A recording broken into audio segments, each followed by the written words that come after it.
Okay, so everybody should be allowed to talk. Can everybody see me? Can anybody hear me? I can see and hear you. Yes.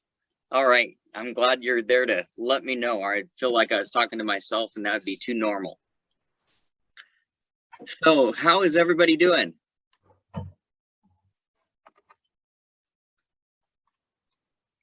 Good. Very fine. Good. I'm hoping that these times of these webinars, I know that a lot of times it seems like it's just instructional time, and some of you may be eating lunch and you just want to listen. That's great. But the more dialogue and the more feedback, the more discussion that can go on. What I'm finding for myself and for different therapists that I'm working with is the more we express ourselves or reword things or talk about it from different viewpoints, it begins to create a different neural pathway within our brain. So if you remember back in college, a lot of times we would stay up to, all hours of the night, and we would just sit there and we'd reread everything that we highlighted in those books over and over and over again. And studies are now telling us that that just kind of ingrains one specific pathway. But if we can come at it and think about it in different ways or connect it to different parts of our previous education or experience and then reword it, all of a sudden we begin to get more, maybe not as deep in one channel, but more of a broad network of neurons firing together. And so hopefully some of the stuff that we're going over today is not going to be new for a lot of you, and some of you that I've already seen names, you could teach this far better than I'm about to attempt. But hopefully as we go through it, it will allow us to see it in just a little bit of a different light, and a little bit of talking about that will make it a little bit more real to us. So this, of course, is the Emergent Vision Therapy Back to Basics theory, our series, and we're talking about the keys to therapy. And one of the things that we face as therapists and working with patients is the subject of suppression, okay? And we're going to talk a little bit about what suppression is, but this is kind of going to go over what is the good about suppression, what is the bad about suppression, and then kind of what is the ugly about suppression, or the things that are beyond the norm. So in getting started, if you have any questions, please do not hesitate to unmute yourself and jump in and ask a question or make a statement. Those of you that have input or experience and you want to add something, feel free at any time. And then at the end, we'll try to stop for a little bit and ask for any questions. My goal is always to try to keep these between 30 and 45 minutes, and we'll do our best as we go through this together. So again, my name's James Smith, COVT. I'll be teaching this. So when we think about vision, I want us to first of all think about those visual pathways, okay? And so this is a familiar picture that I've seen in many different clinics. I've used it at different times, but can you guys see my mouse on the screen? Does it allow you to see that? Yes. Okay, perfect. Does it show it there or only here? All right, so as long as you can see it. So what this gives us is we have our visual field, okay? And so here kind of shows you that butterfly effect of this part of the retina is seen over into this quadrant, this butterfly effect is seen over here, and it kind of gives you, this is the full spectrum or the full visual field. Now, the eyes themselves, we're well aware that they are only, they just capture light. So as light enters in through the pupil, it's going to come back here and it's going to hit on the back of the retina, hopefully right onto the fovea. And then that information is going to travel down the optic nerve, and it comes here to what we call the optic chiasm, okay? And so as you can see these pathways, some of the pathways stay on the same side of the brain. Some of the pathways cross that optic chiasm and come to the opposite side of the brain. So in looking as vision comes, we talk about how the eyes gather the information, okay? But it's the brain that actually sees. So when we think about suppression, where does suppression happen? Well, it doesn't happen at the eye. It doesn't happen between the light getting to the eye. I mean, if you patch someone, of course, that's going to make it to they can't see it. But if they have both eyes open and both eyes do not have some sort of biological or physical limitation that is keeping the eye or the image from hitting the back of that retina onto that fovea, then the light, the image is getting to that place. So therefore, suppression happens in the brain. So as information comes in, we have two streams, okay? We have the dorsal stream, and that's vision for action, which would be our magnocellular system. And we have our ventral system, which is our vision for perception, and that's going to be more of our parvo, so it's going to be more of our central, okay? And so as information comes into the brain, now the brain has to decide what to do with that information. So here we have a picture of the brain. You have your frontal lobe, a lot of your cognitive thought, and then as you come down into here, what we call the primitive brain, you're going to have more of your parasympathetic systems that are going on. And then back here underneath the parietal lobe is our occipital lobe, and that's where most, as the information comes into our brain, it's going to start going through those layers of visual discrimination or visual processing until we finally take what is input, and we've gone through the put, we've gone through whatever we're doing with it, identification, and now we're ready to do something with that information. So what I want to do is I'm going to slide back here and talk about this information that comes right here through the optic chiasm. So as it comes into this optic chiasm, that is where we're going to see where most likely suppression has taken place.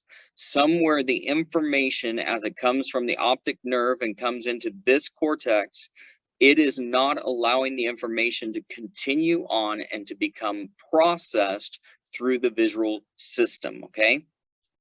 So when we think about our magnocellular system and parvocellular system, and we talk about them quite a bit, but it really helps us to understand suppression when we think about it in these aspects. So in looking at parvocellular, that is our central vision, okay? And if we're suppressing through the parvocellular system, then we're really suppressing that central. So we can have somebody, think of somebody that has esotropia, okay?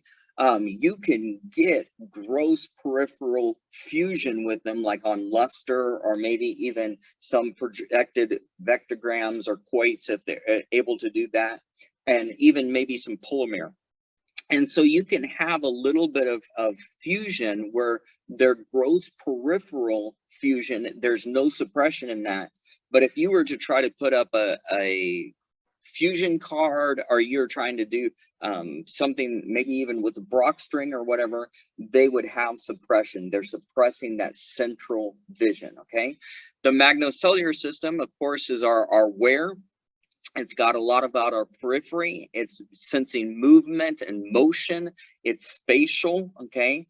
And so people that may be too far parvocellular centric, or they may be too central fixated, they may lose some things in their periphery. They may not see some things in their periphery. That's why a lot of times if we're working on Marston ball or working on some sort of activity, we'll say, hey, what do you see in your periphery?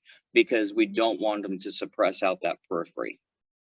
So as we think about suppression, we have to recognize, where does suppression take place? It takes place within the brain.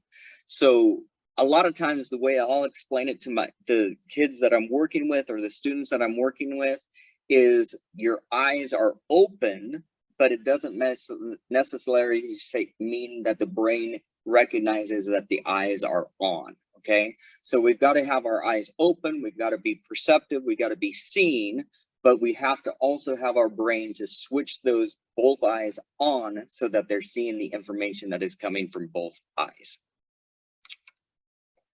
So just recap real quick, what do we have to have for basic fusion? Of course, we have to have motor alignment. We've talked about that in previous webinars, and something that you guys work with every day is getting both eyes to the same place at the same time, okay? These are just aligning the cameras, aligning the ability to gather the information and to get the same information to both eyes, okay? So we're taking two precepts, okay, and making it into a single precept, but we want the original two precepts to be as close as possible, and the only differences between the two is the variation because of the location of the eyes of the individual, okay? Now, as they gather that information, we have motor alignment, we have them ability to put into the same space. Now we have that sensory fusion. This is where the brain forms the two separate images into that single precept. It happens at the brain, not at the retina. Okay, so a lot of times when we're working with somebody, and you can have suppression with anybody from a basic skills case, a CI, to, of course, if you have somebody who is a constant esotrope, maybe they're infantile esotrope, and they've always suppressed one eye. So suppression is something that happens to everybody and all of us, and that's where we're going to start to get into kind of the good. Okay, so suppression, how can that be good? How can that be something that we would want to have? Well, suppression keeps the brain from having to deal with extremely large amounts of information. Even though we're sitting here, we're looking at a screen, there's things that are around us. I could pull the blinds that are in front of me and I could look across the street, or there's so much information because everything has some sort of light source from it, okay? So the sun is shining, there's light out there, the trees are giving off information, the grass is giving off information, the clouds are giving off, I mean, everything is giving information. And so if our brain did not filter some of that out or suppress some of that out, we would just be bombarded with so much information all the time. It keeps them from being overwhelmed with all that's going on around about them.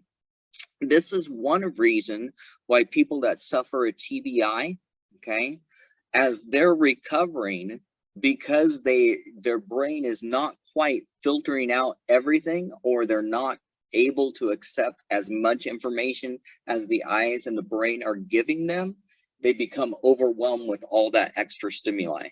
Okay, and so suppression can be good because we wouldn't want to have to deal with all the information and all the things that are going on. The main one, though, is that suppression is an adaptation, or it's really a mechanism of preservation for the brain if one is going to see double. So if motor alignment has not been achieved or cannot be achieved due to strabismus or due to some other issue, then that suppression is what keeps them from seeing double. If you have somebody that comes in and they're seeing double, they've been seeing double, they always see double, you know, that is an extremely fatiguing and overwhelming place to be all the time.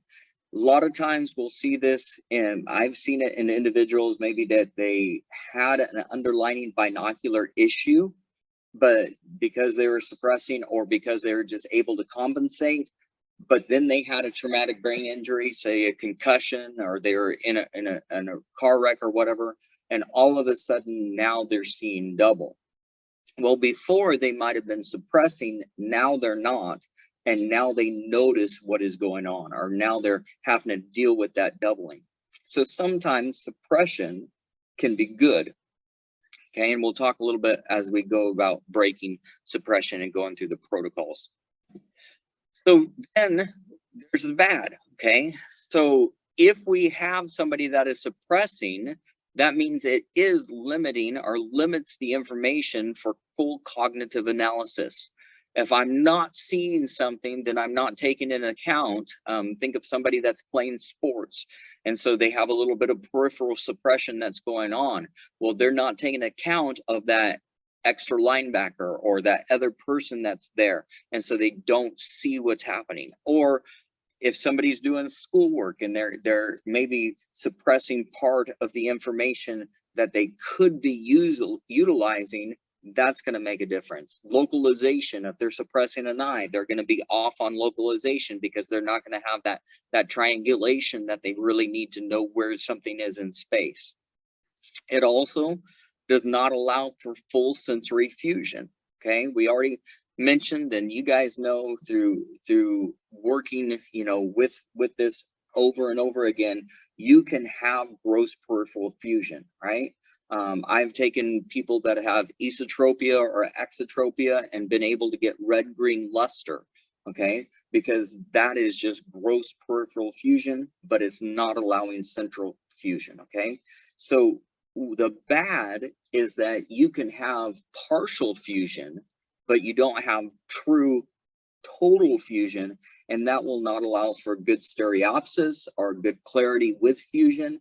If you kind of think about it, when we're doing vectograms, how do we kind of work them through? We can use the quoits or we can use the clown depending on that Panham's fusional range that we want to have.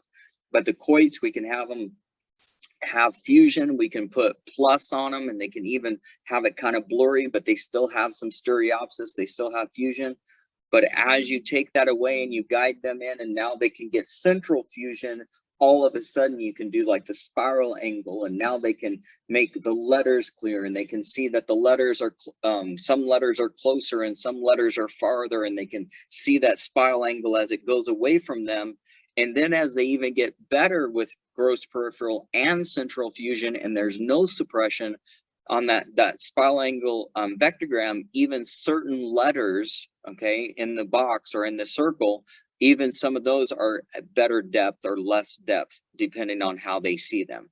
So this bad of suppression is it does finally take away from what our final goal is, most likely, is to give them the best stereopsis experience that they can. So all of us have faced somebody sometime somewhere as a therapist where they're suppressing. So first thing you have to do is you must identify which eye is suppressing, right? So when we think about working with a patient and we see that they have little or no stereopsis, we know that they're not binocular. Or maybe they have stereopsis, but it's not 20 seconds of arc, okay? Somehow, somewhere, the doctor has let us know they're suppressing worth 4 dot as they've done their initial eye exam, shows that they're suppressing. For my doctors, what they normally do for us is on that worth 4 dot, they'll tell us in areas, you know, like, so for the first 18 inches, you know, if they're suppressing with that, or if one eye is suppressing, then if they can get it out to 2 to 3 feet or beyond 4 feet, suppression of the left eye, or OD. And so finding out that they do have suppression, now as the therapist, how do I identify which eye is suppressing? Well, we can use red-green. Okay, so if we go to a whiteboard, just like you do red-green luster activities, and you put the red and the green on them, what color do they see? If they only see red, well, whatever eye is underneath that red lens, that's the one that's working, and the one that's under the green lens is the one that's suppressing. So that's an easy way to see which eye is suppressing, just using red-green. You can think about, if you want to take it a step farther, red-green bar readers, put something underneath it. Which one goes black, you know that the opposite one is the one that they're suppressing. So being able to understand using red-green, I like using polar mirror, okay? Has anybody ever used the activity polar mirror? Yes. Okay, so Julie, you have anybody else? I have.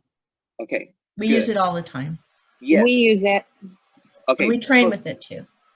Okay, to me, it is one of the ways to help the patient understand what suppression is so much easier than a lot of different areas. Okay, so in our protocol, the way that we would do it, we'd walk them up to a standing mirror, we'd put Polaroid glasses on them, have them look into the mirror, and they tell us, you know, what do you see?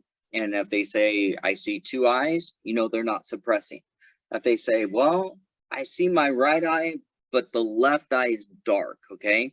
And then you can kind of have them wink their eye back and forth, or, you know, have them cover one eye and then cover the other eye and then wink back and forth until they can really identify, oh, well, if I, let's go back. If they looking through in their right eye, they see, but the left eye, they don't.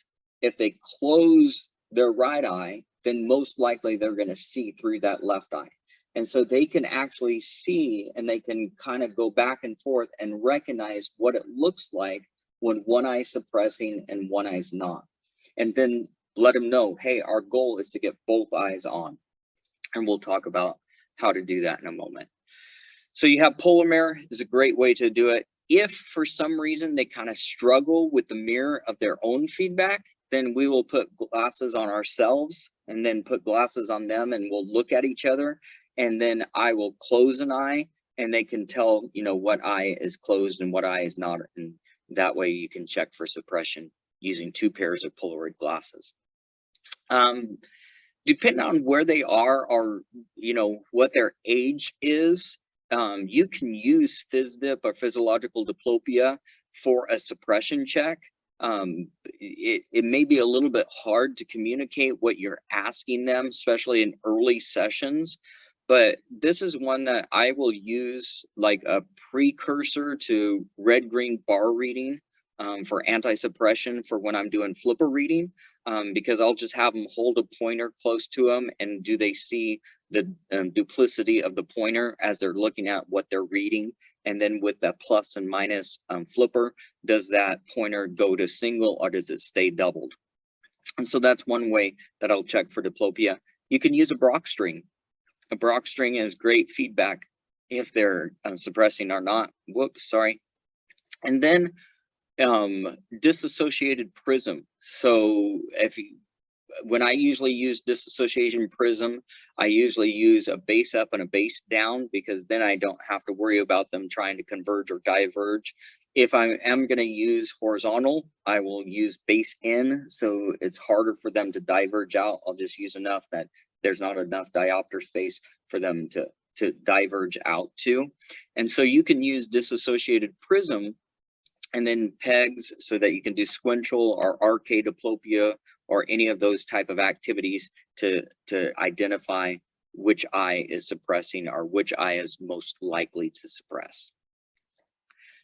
All right, so that's a lot of background getting to this, okay? So working with somebody that suppresses, and especially even young people to adults, when they recognize that one eye is not working, okay, and they actually, oh, I can see this, I got both eyes, but I can see that one eye isn't working. When they finally learn to use both eyes together, that is such a rewarding time and an exciting time in the therapy process, but especially in that person's life, especially if they've been one that suppressed all their lives, okay? So the actions that we engage to get both eyes engaged, I want you to think back to the diagram that talked about the peripheral, about that dorsal and that ventricle system, and that what we're trying to do is we're trying to stimulate those two actions, okay? And one of the main things is a lot of suppression, we start by engaging the magna, we engage the periphery, okay? So let's go back to our example of polar mirror. They're standing in front of the mirror, they have their Polaroid glasses on, and their right eye, they say, I don't see it, I only see my left eye, okay? So we have identified what eye is not working, okay? And so now we're gonna go on and say, okay, so now we're gonna try to get that stimulated. So we can try snapping, okay? So audible stimulation, sometimes clapping, and I will do that around them. So on the left side of them, on the back, right side of them, and back of their head, all the way around. And it's just to use that audible stimulation to awaken that, hey, something's going on around about me. And I'll explain it this way. I'll say, hey, if you're using both eyes, but only one is working, okay? So we could go all the way back to our optic chiasm chart. Let me see if I can get to that easily. So here we have pathway coming here. Here we have pathway coming here. In this optic chiasm, I tell them there's a little guy that's sitting there with two little light switches, okay? And what's happening is he's making the decisions. And right now, he's saying, I don't need the right eye, I only need the left. What we're gonna do is we're gonna wake him up and say, hey, buddy, you're fired. I'm gonna make the decisions of when my eyes are on. I'm gonna make the decisions that I want both eyes working. They're both gonna work. And so what we're gonna do is we're gonna snap and we're gonna try to awaken that periphery that if something's going on this side of my body, then I need to have both eyes engaged. So right now I'm only using this eye. I'm gonna awaken that I need to use both eyes because something's going on all around me and I need the most information that I can. So kind of keeping that picture, that little guy in the optic chiasm, and that we're gonna have to wake him up. So the other next thing, we go from snapping. If that doesn't work, then I'll have them tap. So whatever eye is suppressing, just on their temple, just kind of tap that side and see if that physical kinetic touch kind of sharpens or awakens and kind of brings them to the place. Oh, and usually what I find is if they snap just a little bit, they'll say, oh, it kind of flashed, or they'll tap and they'll say, well, I saw it. Oh, no, it's gone. And they'll tap until it comes on and then they'll stop tapping and then it's gone again, okay? And so trying to get them to recognize, okay, so what did you do to get that eye to come on? You tapped on it and the brain recognized, oh, there's something going on there. I need more information, so therefore I'm going to incorporate that eye. Then we'll work on what we call push-pull.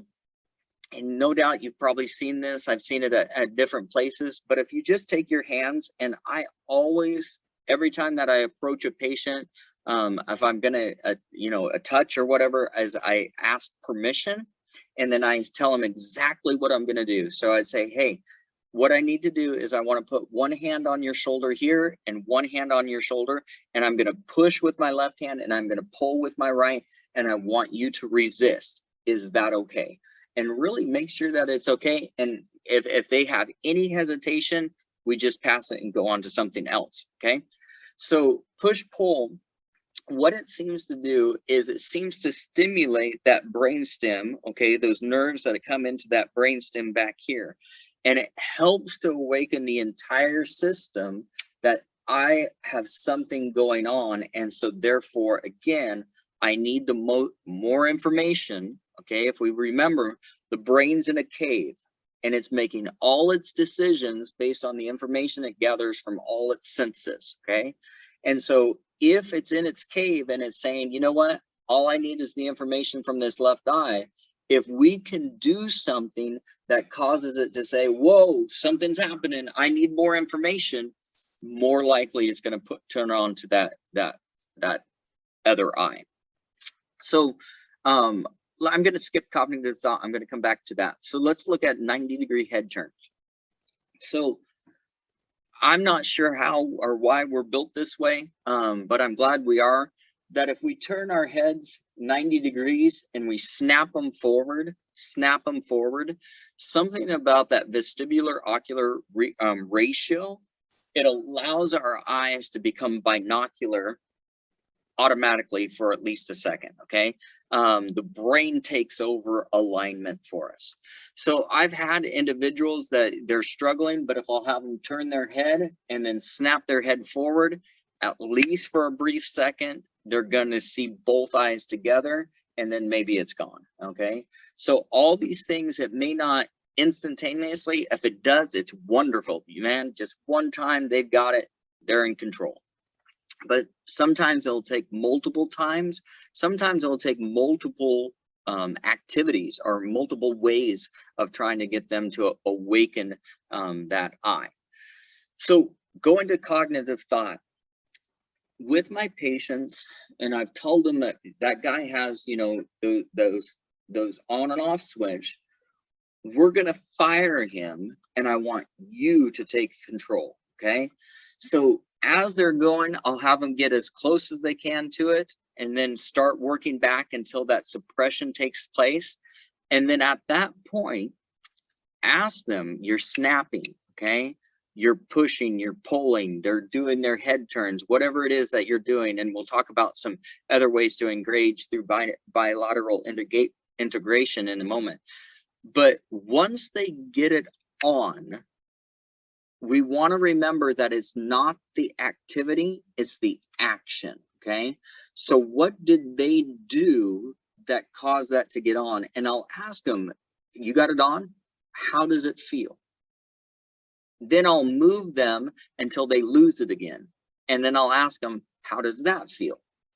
And then get them back to where they can, you know, snapping, push, pull, tapping. They finally say, oh, I got it on again. I'll say, does it feel different? Because we want them to feel the difference of when their eye is suppressing and when their eye is not suppressing. And then once they have that feeling, I'll say, okay, now turn it off. Let that eye suppress. And this is where it comes to cognitive thought. I'll ask them, can you think your eye on? Can you picture yourself seeing through both eyes and utilizing both eyes? And when they get that, when they can sit there and they can say, oh yeah, both eyes are on. Now we know that they have that cognitive control, that they can tell when their eye is suppressing, they can tell when it's not right, and then they can tell when they bring it back on. So that's our goal, is to get them to that cognitive thought. So what if they're just, it's really a struggle? A lot of times with your exotropes or with your esotropes. With esotropes, it's a little bit easier sometimes because you can just get them as close as you can to that mirror, and the closer they get closer to their centration point. So if they're OD esotrope, they have that right eye that's kicked in nasally. Then you can also get them close enough that they can also bring in their left eye, the OSI, nasally a little bit, and you can get to that centration point. And I've had it maybe 2 to 3 inches away from the mirror, but that's where they're able to get that both eyes on feeling. Okay. But sometimes with my exotropes, it's a little bit harder, or maybe somebody that's just suppressing a little bit more, they're alternating back and forth. Those are always great because they'll say, I got my right eye, left, right, no, left, right, and they're just back and forth. Okay. One of the actions to engage both eyes and to keep them both going is using bilateral integration. So even while they're looking at the mirror, they have the Polaroid glasses on and they only see one, I'll have them do centric circles with their hands, okay? Make those centric circles. And sometimes I'll have them go from in to out, and sometimes I'll have them go out to in. Different ways, different people, sometimes they respond better to one way than they do to the other way, okay? You can give them little laser pointers or flashlights or anything in their hands that they can kind of see those in their periphery. That will help to stimulate the periphery while you're working on them seeing their eyes.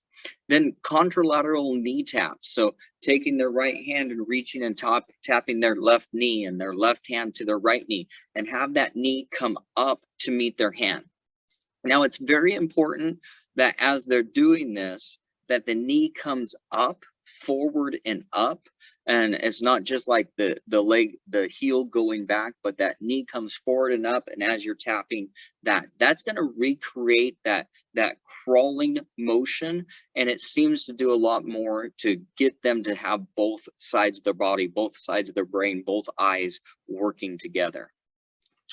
If I can't get through these protocols, like if we've done snapping, we've done tapping, we've done push pull, we've done cognitive thought, we've done 90 degrees, centric circle, contralateral knee taps, bringing them so close that they can actually touch the mirror. Or if you want to think about it in red green luster on the video or the webinar that we did before, finger painting and really getting tactile in that.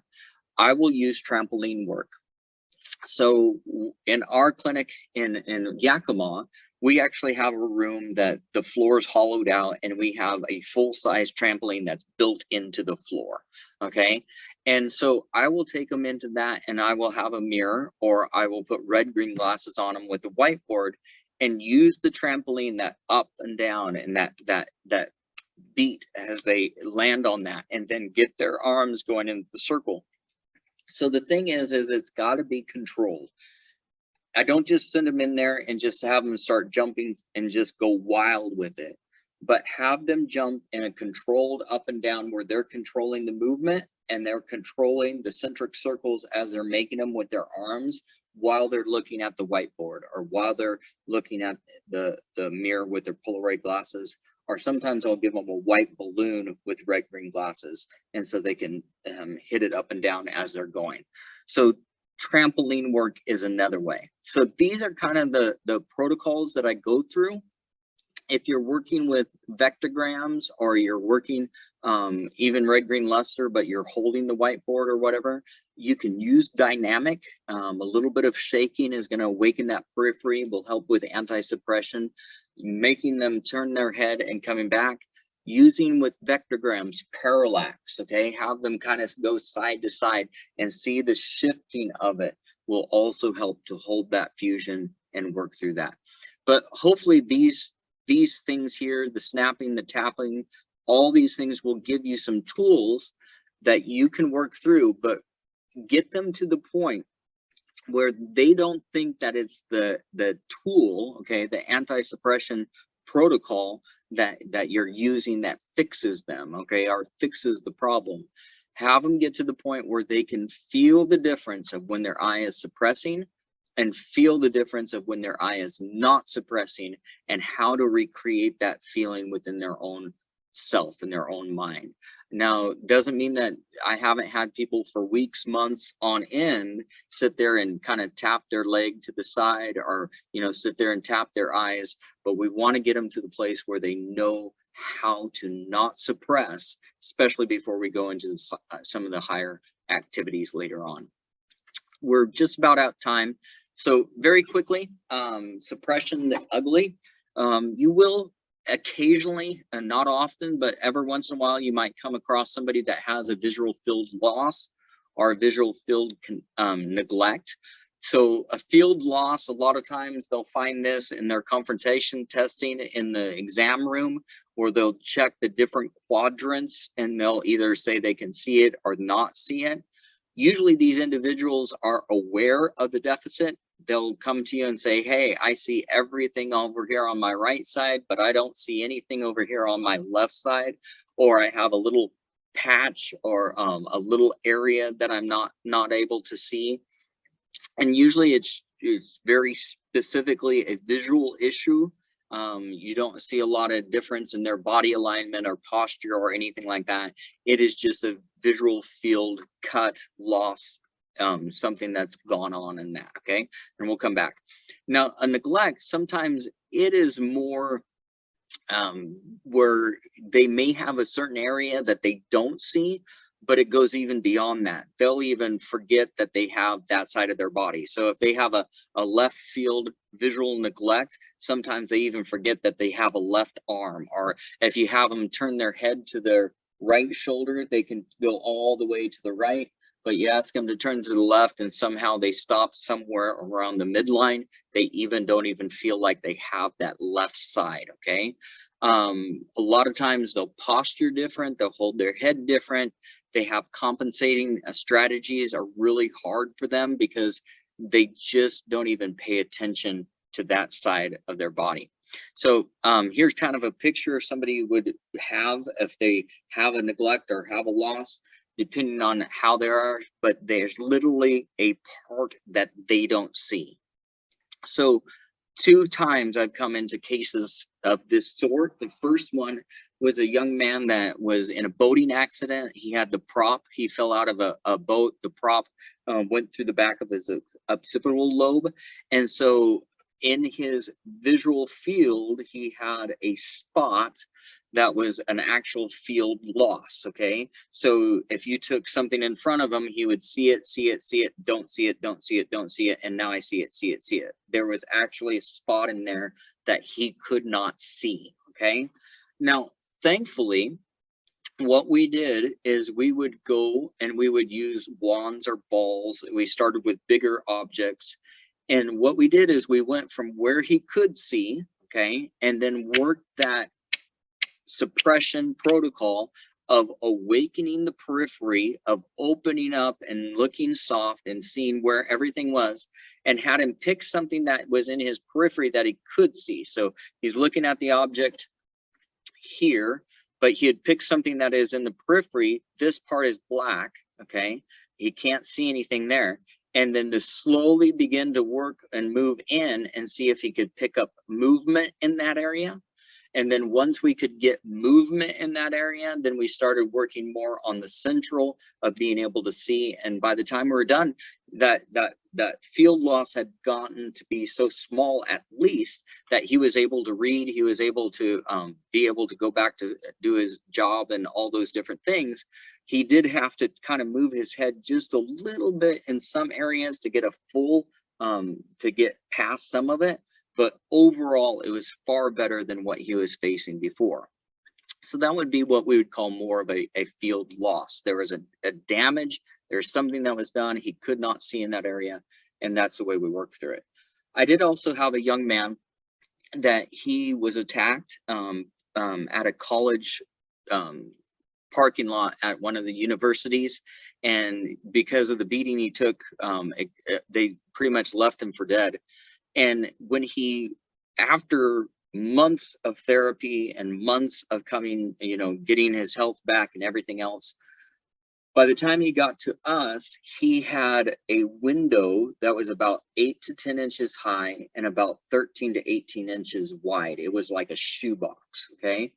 And anything in that shoebox, wherever he moved his head, that shoebox, he could see inside that shoebox area.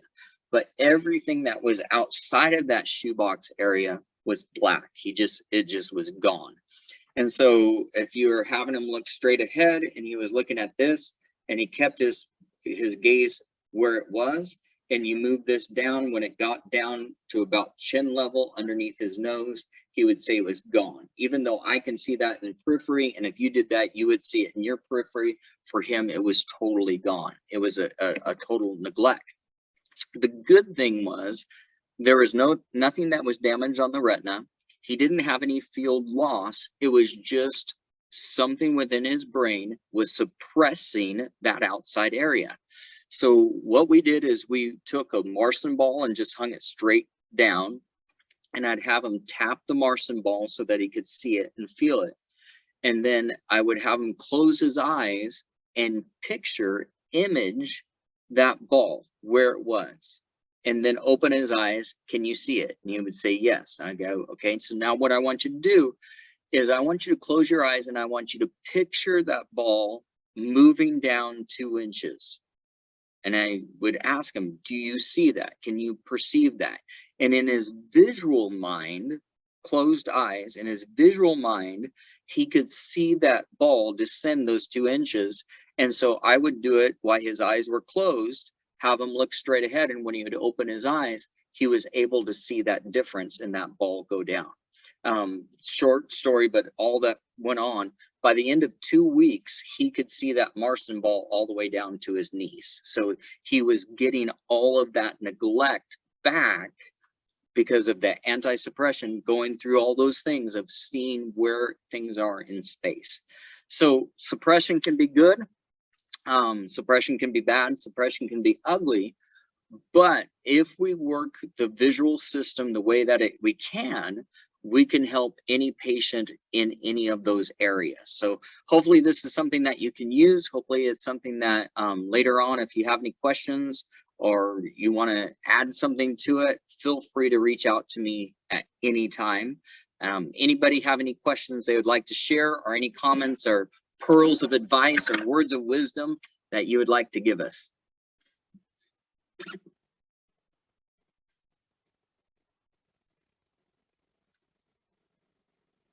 All right. I don't hear anybody, so I do thank each and every one of you for being with us.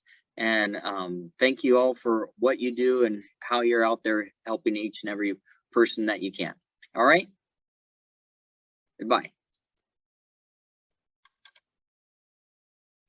Bye, everybody.